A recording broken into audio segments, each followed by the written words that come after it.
Well, guys, this is episode 2, part 2 of Video Game Hunting with Casey Israel. Um, Gosh, this was crazy. I went to the first store, brought my trades in, and I thought I gave them. I thought I had decent trades. I mean, I had a Genesis game, I had a Nintendo game, and had uh, a, a television game with the word Atari soft. No, soft. So they immediately thought it was Atari. Even though I told them, these two stores, I told them, alright, this is a Sega Genesis game because it looked weird. Obviously, Nintendo NES. And then I pulled out, this is a television game. And I showed them the CDI game. And they're like, well, we don't take the CDI game. I'm like, so I knew right there I wasn't going to get anything. Then I went to, and she said, oh, we don't take Atari. I mean, though they have a little section with Atari. I mean, the only reason they don't is because no one's buying is because no, you have not big selection of Atari games, and yeah, it's a niche group. But then I went to Game Exchange, and it was even freaking worse. Oh my god! I bring it in. I look like the, and I went through the spiel again and told them to say Genesis game. This is an NES game. This is a television game and a CDI game. And again, immediately they did not want the CDI. And I saw them take the television game, and I saw there was a Atari 7800, and I told her, say, it's not a Atari game, it's a Intellivision game. It says Atari Soft, but it's for Intellivision. And it was like, I told him that too. So I was like, and then, so they wouldn't take the television game, even though they do have a little section of television games. Most of them were from me because I bought a bunch of box versions and I sold a bunch of my loose to them. So, and this piece of shit cashier, you could just say, hey, you're not gonna like this. But no, he got this shit-eating grin on his face. Get ready for this.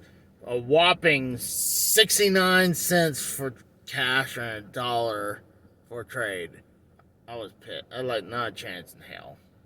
I mean, that's worse than vintage stock would give me. And guess I'll be saving these trades for my local game store or their sister store. That's just as good.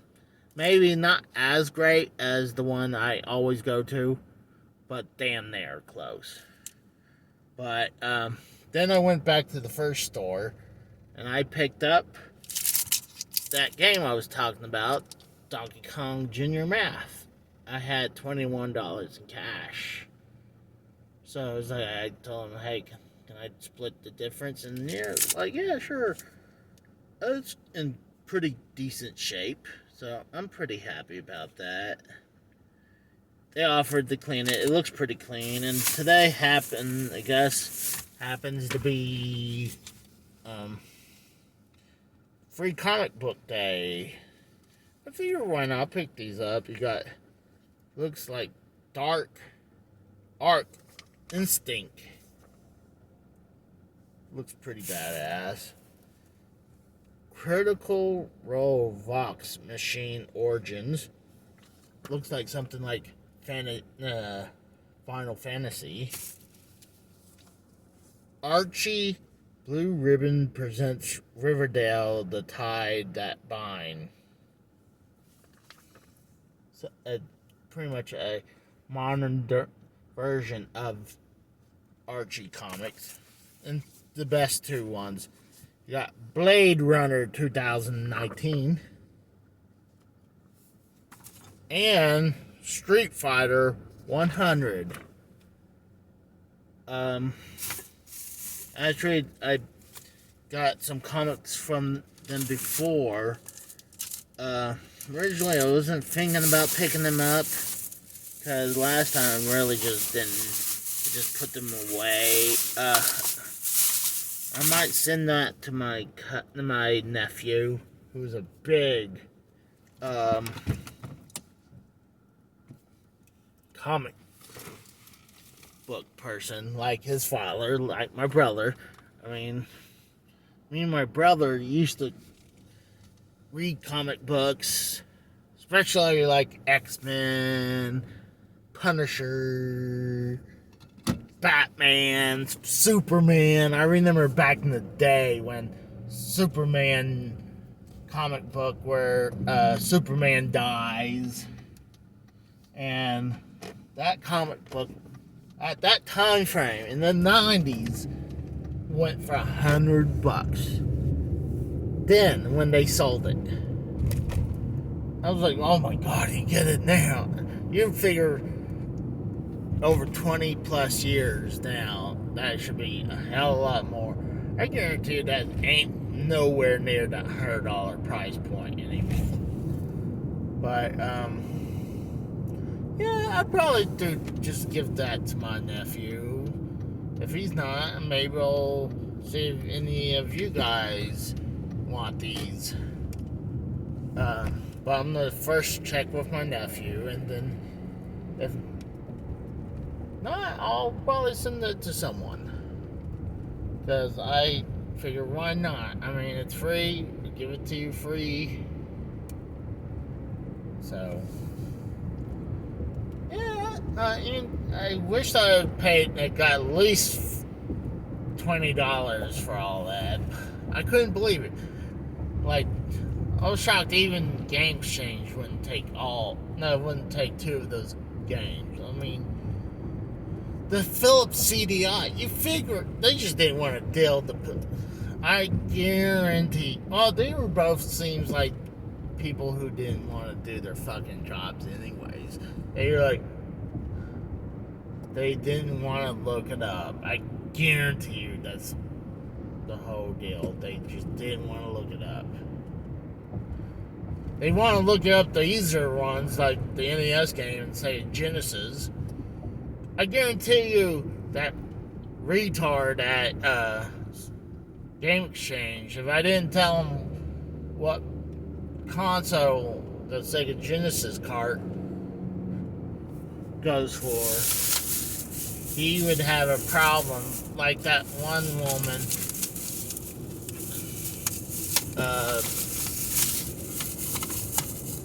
I got it right now. But the woman at least looked at the television game saw Atari's off. So obviously they thought it was an Atari game.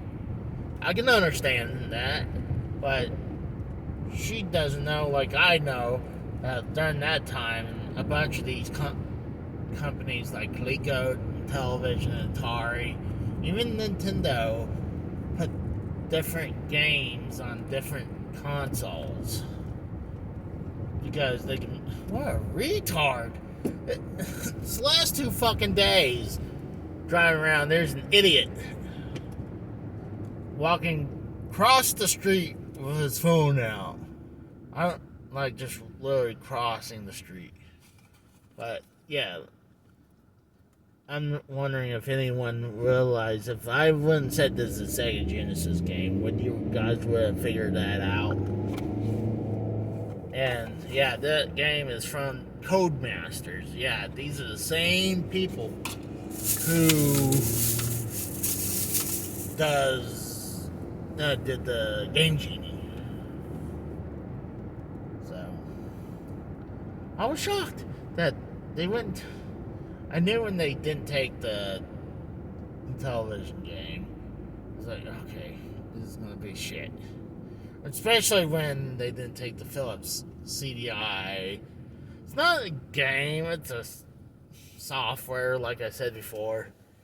But I was a little upset that they bothered to look at the other games. I guess it's because it's easier to find. But they were like, oh, like, I mean, it's crazy with the Game Strange one. They're like, oh, we don't take this in. Bullshit. They only have a section. They have a game, Dig Dug, for $30 for Intellivision. Like, so they are full shit right there.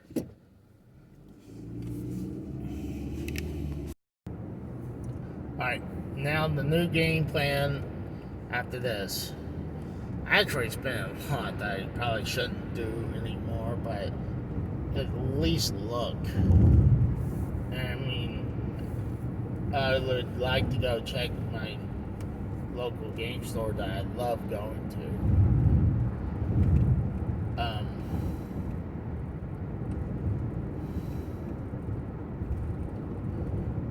Maybe I can recoup some money from that. That's not a bad idea. Just thought about that. Maybe I can take my trades and recoup some of the cash from the Donkey Kong Junior Math.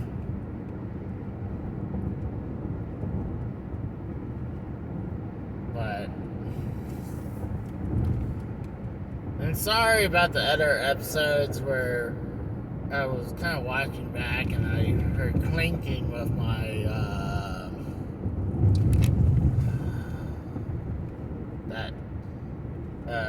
Senate deal. I'm trying to think what it's called. For the car scent thing where you put it on your review mirror. I can't think what it's called immediately. But I heard it clinking against the phone. And not only that, it was also with the little Famicom controller keychain that I looped on it as well. I mean, I never noticed a big deal until now because, I mean, I'm doing these episodes right now. But I wish I was computer savvy that I could take all these parters and make them one full episode. But I actually had 13 minutes on this thing. But yeah, next one I'm gonna hit Vintage Stock. Then I would like to hit this flea market that I like going to, but it's been a little, I should give it a little bit more time, but it has a bunch of games, but, every once in a while, I just like, screw it, if I hadn't got anything, and something looks like, I guess I can get this, but, yeah, I mean, this area I'm at right now, I always tell my girlfriend, and same thing with my buddy Scott. When we go down here, it gets really windy roads, and then a lot of trees and brush everywhere. It kind of reminds me of Pennsylvania a little bit.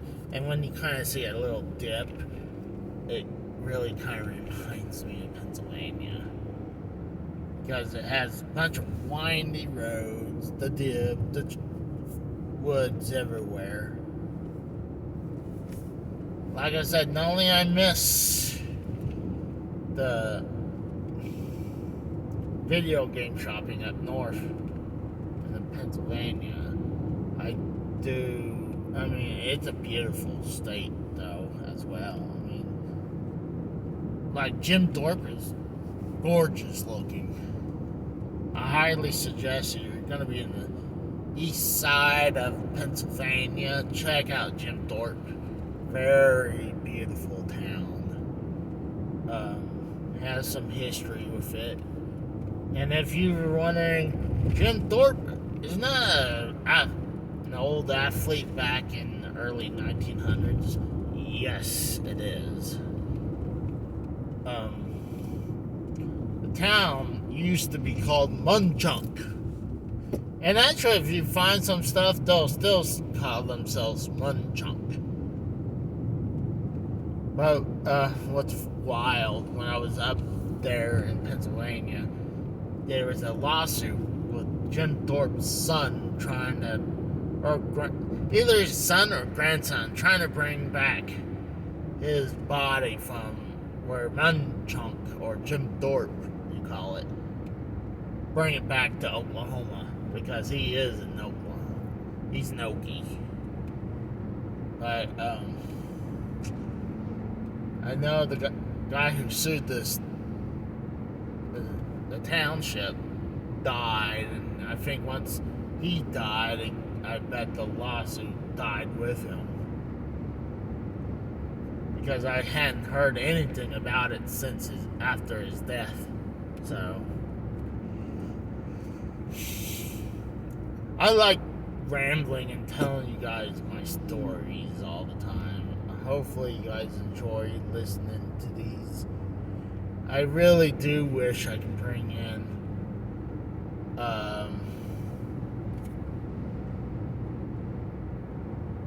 the camera. Well, bring the phone in and record, but I know I'm just gonna get caught. Eventually get caught, and they're like, "Oh," and I don't want to get caught and get kicked out, because that would suck to get kicked out a place that I go shopping all the time. So yeah, I'm about to go hit. I'll probably, next thing, I think part 3 is right after I hit the other places, because I'm gonna hit Vintage Stock. Probably after I hit Vintage Stock, see what time that store closes. If it closes at like 7, then I can hit the flea market.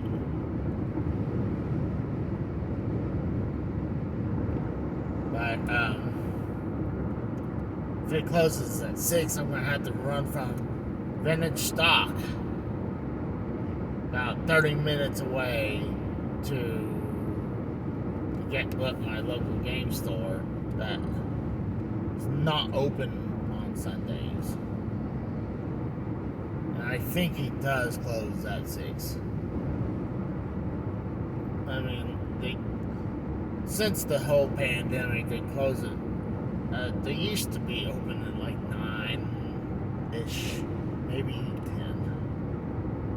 But since the whole pandemic, and not only that, well, after the pandemic, there was a riot in the same area.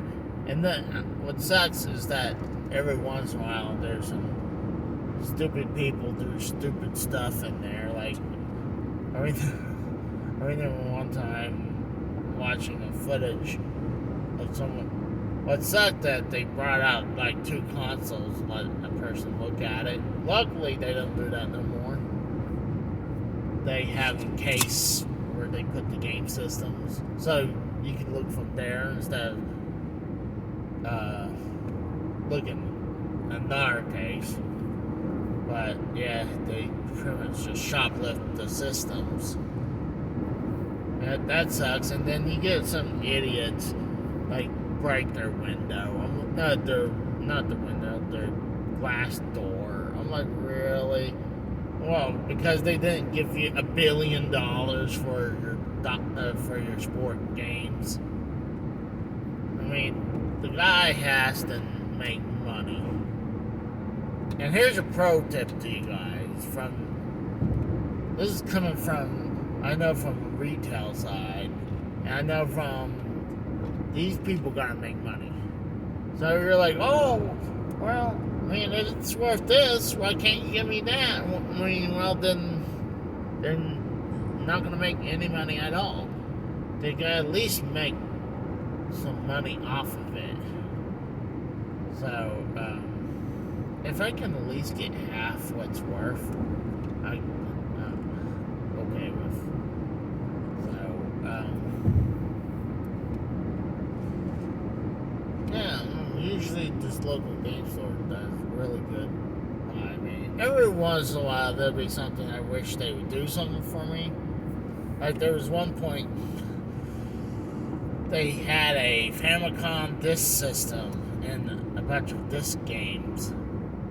And I already have a Famicom, a Nintendo Famicom, the Japanese version of the NES. And I wanted just the disc system. So I was like,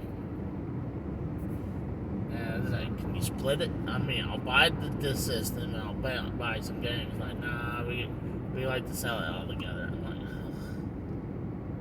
like, I understood, but I just wish they would do.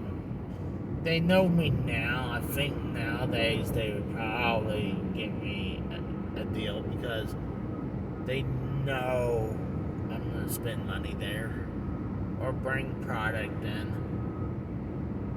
for them. Well, bring product to them because I do business with them all the time. I mean, shoot, I bought a CDI. Well, I was given the money to buy a CDI from them, but yeah, but yeah, just knowing you're not gonna get what the games are worth. You can look it up how much. If you want to get the games what they're worth, it's two things. You either sell on Craigslist or Facebook groups, or eBay. If you want to get the full price. Even at, I wouldn't say even at flea markets, because when you go flea marketing, you're kind of hoping to get a deal. Like the person I got a flea market with, the person I go to the flea market, because they know I do a lot of business with them, the guy's willing to cut deals for me. And that's one thing you gotta do. If you want to start doing what I do, go flea marketing, collect games and stuff, you got to build a relationship with the sellers. And you gotta be persistent showing up. You can't just show up once a month or once every few months. They're not gonna give you a great deal because they're just gonna sell you full price games. But you just develop a relationship with the sellers. I mean, shoot, like when I was living in Pennsylvania, I'm about to run out of memory on this, but I'll tell that story another time. But yeah, you just before take off, just like I said, just develop a relationship